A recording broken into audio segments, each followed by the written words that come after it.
मैंने तो कई वर्ष पहले कहा कि हिंदुस्तान को विश्व गुरु बनाऊं के पद पे देखना है, तो अभी 2007 है। पूज्य बापूजी ने तो भारत की सर्वांगीण उन्नति का शुभ संकल्प करते हुए कई बार यह कहा है कि सन 2011 में भारत विश्व गुरु पद के लिए करवट लेगा। और सचमुच अब तो अमेरिका की एक सरकारी संस्था जिसका नाम ग्लोबल गवर्नेंस 2025 है, उसने भी आधिकारिक रूप से यह घोषणा कर दी है कि आज भारत विश्व की तीसरी महाशक्ति बन चुका है। बाय हो, अभी देखते जाना। इस सरकारी संस्था ने विश्व के समस्त देशों की आर्थिक, सामाजिक एवं सैन्य क्षमता का आकलन करने के बाद यह रिपोर्ट औपचारिक रूप से जाहिर कर दी है और यह भी बताया है कि सन 2025 तक तो भारत की शक्ति और भी बुलंद हो जाएगी। अरे 25 नहीं 15 बबलू है वो लोग, 25 नहीं 15 साल पहले बोला था 2011 तो हो गया ना। अब फिर 4 साल के लिए बोल रहा हूँ कि 15 में चमकेगा भारत और भी। नमः पार्वती पते हर हर महादेव। हाँ जी। सचमुच पूज्य बापूजी जैसे ब्रह्मज्ञानी संतों द्वारा लोकहित में किया गया संकल्प क्या नहीं कर सकता। हमारे शास्त्रों में इसीलिए संतों को त्रिकाल ज्ञानी और काल जयी बताया गया है। पूज्य बापूजी की पावन छत्र छाया में अब वो दिन दूर नहीं जब हम सब भी इस भारत देश को संपूर्ण विश्व के गुरु पद पे आसीन हुआ देख सकेंगे। बिल्कुल बिल्कुल देखेंगे।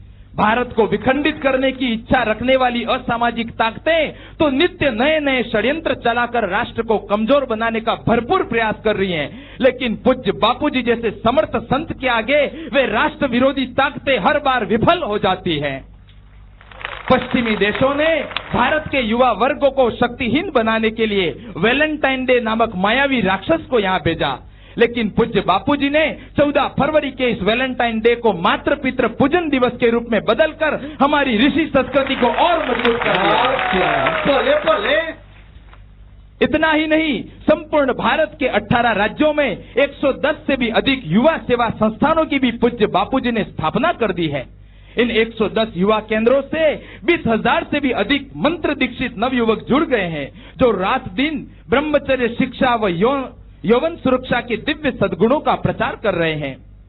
विदेशी ताकतों ने भारत के बाल चरित्र को खराब करने व भारत की रीढ़ को तोड़ने के लिए हिंसात्मक फिल्में भारत भेजी, ताकि उन्हें देखकर भारत के बच्चे भी अमेरिकन बच्चों जैसे हिंसक व अश्लील हो जाएं। पर पूज्य बापूजी ने भारत के कोने कोने में 17,000 बाल संस्कार केंद्रों की स्थापना कर दी। इन बाल संस्कार केंद्रों में 15.5 लाख से भी ज्यादा बच्चे रात दिन उत्तम संस्कारों की शिक्षा पा रहे हैं। ऐसा साजिश चलता है, हिंदू साधुओं का अपमान करो।